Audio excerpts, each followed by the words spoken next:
అష్టదిగ్బంధనం ఎలా చెయ్యాలో వైఎస్ఆర్ కాంగ్రెస్ పార్టీకి తెలుగుదేశం ప్రభుత్వం నేర్పుతోంది.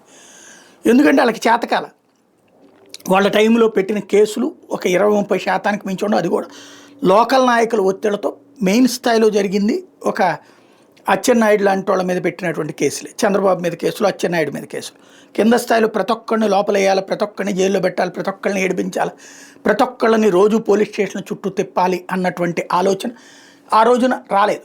కొంతమంది వ్యక్తిగత కక్షలు తీర్చుకున్నమాట వాస్తవం. ఇప్పుడు అలా కాకుండా అసలు బయటికి రావాలంటే భయపడాలి. ఇదివరకు తెలుగుదేశం కార్యక్రమాలకి, జనసేన కార్యక్రమాలకి రాలేదా? వాళ్ళందరికీ నోటీసులు ఏమైనా ఇచ్చారా? లేదు కదా.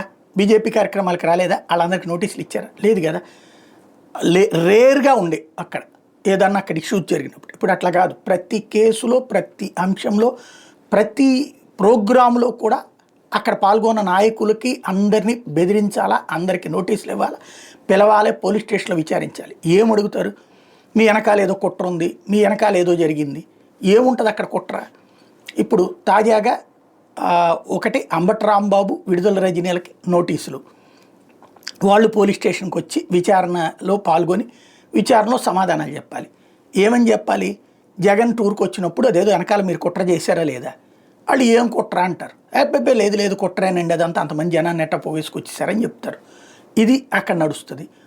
రెండో పక్కన రాష్ట్ర స్థాయిలో నాయకులకి నోటీసులు. ఓవరాల్గా వైసీపీ అంటే వణకాలి, వైసీపీలో ఉండాలంటే భయపడాలి అన్నటువంటి ఒక వ్యూహాత్మక ఎత్తుగడైతే పర్ఫెక్ట్గా ముందుకు వెళ్తుంది కూటమి సర్కారు.